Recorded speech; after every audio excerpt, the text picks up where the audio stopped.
वाराणसी के district court के आदेश के बाद ज्ञानवापी के व्यास जी के तहखाने में पूजा पाठ शुरू हो गया है। 31 साल पहले साल 1993 में यहां पूजा पाठ पर रोक लगा दी गई थी। तब से व्यास परिवार कोर्ट में लड़ाई लड़ रहा था। आखिर क्या है व्यास जी का तहखाना, कौन है व्यास परिवार, कैसे मिला था यहाँ पूजा का अधिकार, सब कुछ आपको इस रिपोर्ट में बताते हैं। ज्ञानवापी परिसर के अंदर 10 तहखाने हैं। व्यास जी का तहखाना इन्हीं में से एक है। इस तहखाने का कारपेट एरिया 900 स्क्वायर फीट है और 7 फीट ऊंचाई है।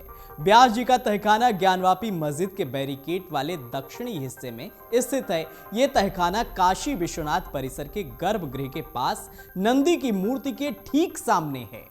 व्यास जी का तहखाना के अंदर भगवान शिव, भगवान गणेश, कुबेर जी, हनुमान जी और मां गंगा की मगरमच्छ की सवारी वाली मूर्तियां हैं। व्यास परिवार के वकील सुभाष चतुर्वेदी के मुताबिक ये परिवार तहखाने में 200 साल से ज्यादा वक्त से पूजा पाठ करता आ रहा है।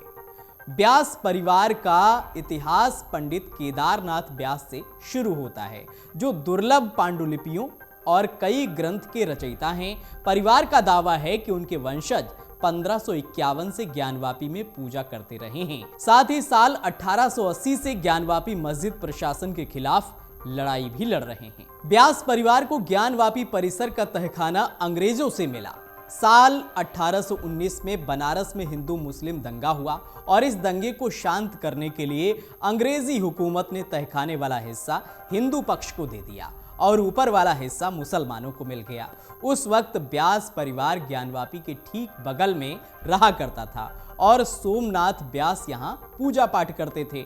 अंग्रेजों ने इसी व्यास परिवार को तहखाने में पूजा पाठ की इजाजत दी थी। बाद में यह तहखाना व्यास जी का तहखाना के नाम से मशहूर हो गया। तब से यही परिवार तहखाने में पूजा पाठ करता आ रहा था।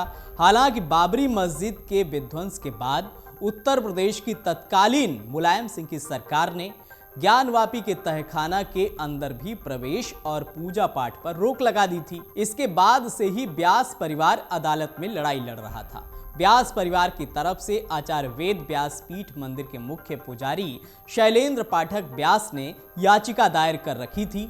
वह सोमनाथ व्यास के नाती हैं। अदालत के आदेश के बाद व्यास जी के तहखाने में पूजा पाठ शुरू हो गया है। व्यास परिवार ने जिला प्रशासन की मौजूदगी में बैरिकेडिंग को हटाकर लोहे का गेट लगवाया। सुबह करीब 2:30 बजे से 3:15 बजे तक पूजा अर्चना होती रही। वाराणसी के जिलाधिकारी एस राजलिंगम ने कहा कि कोर्ट के आदेश का पालन करवा दिया गया है। वहीं शुक्रवार को जुमे की नमाज के लिए पहली बार भारी संख्या में नमाजी ज्ञानवापी पहुंचे। शुक्रवार को ज्ञानवापी में नमाजियों की संख्या 2247 पहुंच गई। व्यास जी के तहखाने में पूजा पाठ शुरू होने के विरोध में अंजुमन इंतजामिया मसाजिद कमेटी की अपील पर शुक्रवार को ज्ञानवापी परिसर में नमाज पढ़ने ये नमाजी पहुंचे थे। हालत ये हो गई कि ज्ञानवापी मस्जिद में पैर रखने की भी जगह नहीं रह गई और पुलिस को नमाजियों को लौटाना पड़ा। पुलिस ने लोगों से नजदीक की दूसरी मस्जिद में जाकर नमाज पढ़ने की अपील की। वहीं दोपहर बाद भीड़ ने दाल मंडी में नारेबाजी कर माहौल गरमाने की कोशिश की तो पुलिस ने उन्हें वहां से खदेड़ दिया। अगर आप ये वीडियो YouTube पर देख रहे हैं तो हमारे चैनल को सब्सक्राइब करें और बेल आइकन को दबाना ना भूलें। अगर आप Facebook पर ये वीडियो देख रहे हैं तो हमारे पेज को लाइक करें।